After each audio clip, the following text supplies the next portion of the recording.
Hey guys, what's going on? Rhett here. Thanks for watching. I'm so excited to show this video today. This house is Emily's first Section 8 rental property that she has under contract.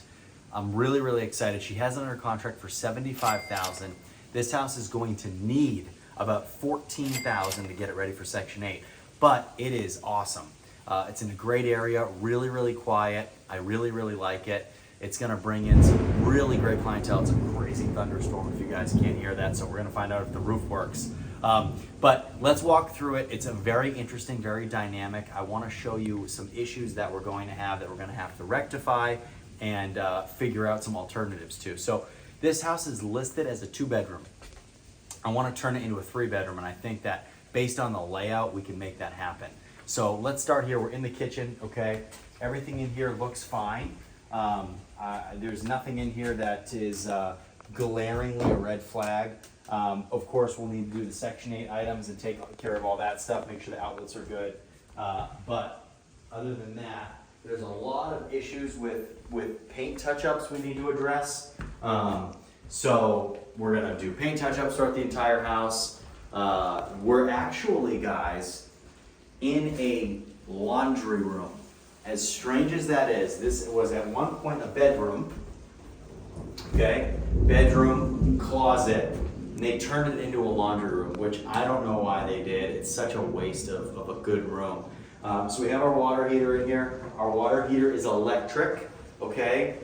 Something good that I wanna show you guys while I have you. When you look at water heaters, okay? Of course I choose the one water heater to do this demonstration where there's no light.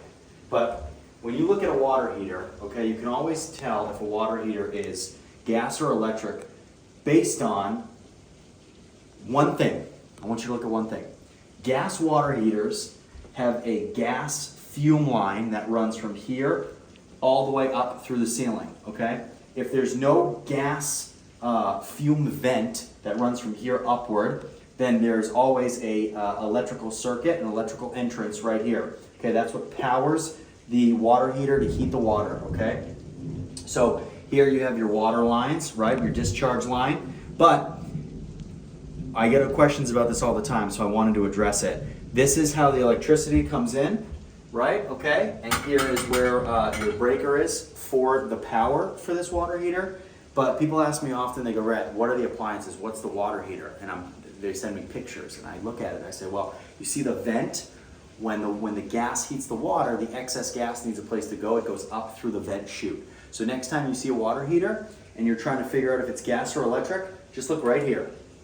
Right here. And if there's a big vent going in the ceiling, it's gas. And if there's nothing, then it's electric. Okay? So we'll have our washer right here. We'll have our dryer right here. We have our dryer vent right there as well. We have newer vinyl windows. This is a huge laundry room. Honestly, I love it, but I hate it because we just lost a lot of value with the square footage. So follow me this way.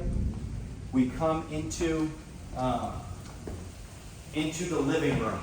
So this is going to be the living room, and it's a pretty big kitchen. So we can put a kitchen table in there, which is why I'm okay sacrificing some space. Now, people often ask me, well, Rhett, why don't we just take the walls down, do an open concept, and rebuild the interior? It's not cost effective. When we have good walls that we can move around a little bit and change, it allows us to make some small changes while also keeping costs somewhat down, okay? So this is gonna be our new living room. And it's a decent sized living room, but this is gonna be our living room and our only living room versus this being our kitchen, dining area, and then this being our living room. What I want to do is I want to take this room, I want to build a wall right here and create bedroom number 1. Okay? So I want bedroom number 1 to be in here. Now, in order for this to be a bedroom, we have to build a wall here, we got to put a door in right here, and we have to build a closet, because right now this is not a legal bedroom. It has an egress, it has windows, and the problem here is also all these windows are bad.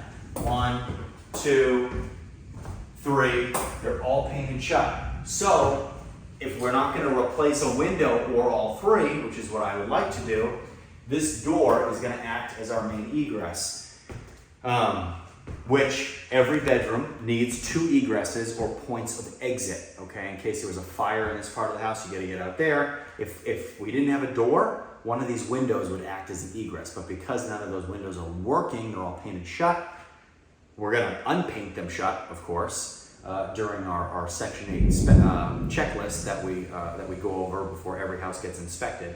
But that's going to be our egress. So we're going to build a wall here. We're going to have a door there, and we'll put a door here. Now, coming in here, this is where things get a little funky. So this is bedroom number 2. Okay. Now, how this house is originally designed, I don't know. Look at these light fixtures. I mean, it's so bad. We're gonna rip all these out and put new ones in. These are the worst light fixtures. This one's the worst light fixture house of the day. But originally, so you have an open room here, right? You come over here, you have a bathroom, and then you have another room with no closet. So again, we've cracked windows, and these windows are, that window's painted shut. These are newer vinyl windows. But we have just dead space. There's a lot of dead space in this unit. So, in a perfect world, what I would do if this was going to be a $300,000 or $400,000 house and I was building it in Nashville or Boston or Florida, what I would do is I would take all the walls down in this place. What makes sense is building a wall right here with a door, leaving that door, building a wall right here, putting a bedroom door here, eliminating this door, taking this wall, putting it here, opening this up so everybody can walk in to the bathroom. And if you didn't follow me, basically my problem is, in order for you to go to the bathroom, if you're a guest or whatever you are, you have to walk through a bedroom, whether it's this bedroom or that bedroom, you have to walk through a bedroom to get to the bathroom, and I hate that. But we don't really have an option here. So what we're gonna do is we are going to build a wall right here with a door, okay? And this door is going to lead into that bedroom. It's the least amount we can do, so it's the most cost effective while also making the most sense. So what happens is, this room right here, which we also need to build a closet, now turns into your master bedroom, okay? So, if this is your master bedroom, look at that. That light should signify master, right? But what we need to do is build a closet in here. This is your master, so now you have a bathroom attached to the master. And I don't even know if it's gonna be this one. We might do it with that bedroom. We're gonna have to see which one has bigger square footage, which, I mean, it's close. It's close. There's both small rooms. In which case, if that were the case, we would build, and of course that needs a closet door, but we would build a wall right here, not put a door here because you have a door here, a door there, a door here, and a door here. It's too many doors. You'll be slammed doors. We'll put a wall here, and that way that's your master, and you can just walk right in to go to the bathroom. Now,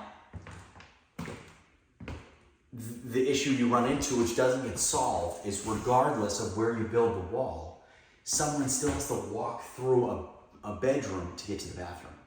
And sometimes you're just in a tough spot. Now, the only other thing we could do would be put a door right here, okay? Put a door right here, and then put a door right behind me.